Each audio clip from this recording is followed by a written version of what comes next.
What is going on? My name is Mike and this is all about pressure washing, and today we are soft washing this roof. Now, roof washing is highly profitable, or at least it can be and should be if it's done properly. So I'm going to go over 3 of the biggest mistakes that people make when washing roofs that can have a significant negative impact on their profitability.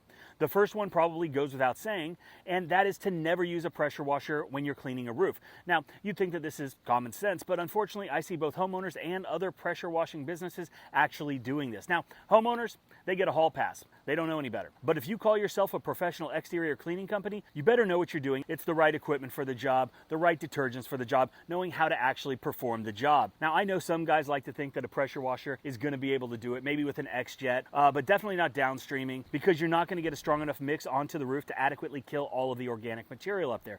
And if you don't do that, then you're not properly cleaning. So investing in the right soft washing equipment, which is going to allow you to throw a strong enough mix up on the roof, is something that you need to do. Now, obviously, there are multiple options when it comes to this type of equipment that allows you to do this type of work, but we're going to save that for another video. So the next mistake that people make when cleaning a roof is getting your roof mix all over the plants, all over the vegetation around the property when you're doing the cleaning. Now, as you know, we use a much stronger mix when we're cleaning roofs. Whether that's a barrel tile roof or an asphalt shingle roof, it takes a little bit stronger solution to get up there and take care of the glowio-capsomagma that is causing those ugly black streaks. So as you can see, as we're cleaning this roof, we're thoroughly rinsing everything from the roof line down. This is an absolute essential part of the process, and it's something that can be done a number of different ways. Obviously, if you have 2 people, you can have one guy cleaning the roof like we're doing right now, and the other can be taking care of the watering.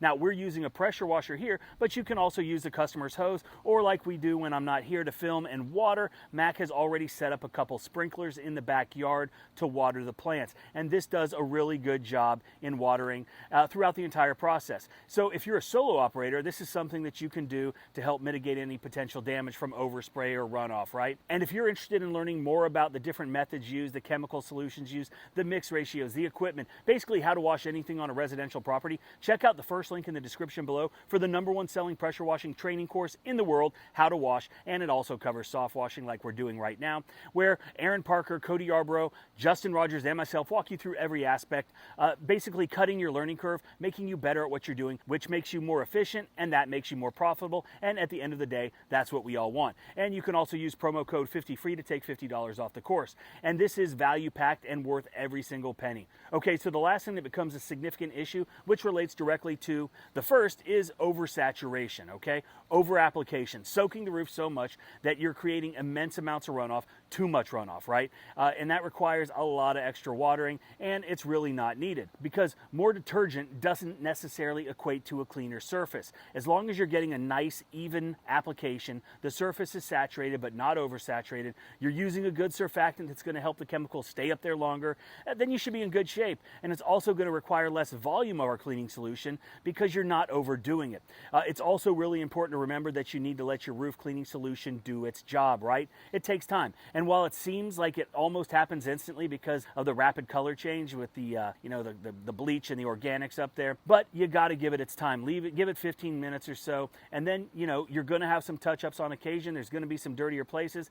Go there and touch those up, but you don't need to oversaturate everything, right? You don't have to keep spraying, because spraying more isn't going to make it come any cleaner. It's just going to create more runoff, and that's going to cause, like I said earlier, a little bit more work for you. So as long as it's covered, it's doing its job, of course. All right, so those are just a few things to look out for when you're cleaning a roof. And like I said, this is a great service to push. Great margins, pretty easy to do when you know what you're doing and you have the right equipment. I really hope you enjoyed the video. Hope you learned something. Check out the How to Wash link below, and I hope you have a great day.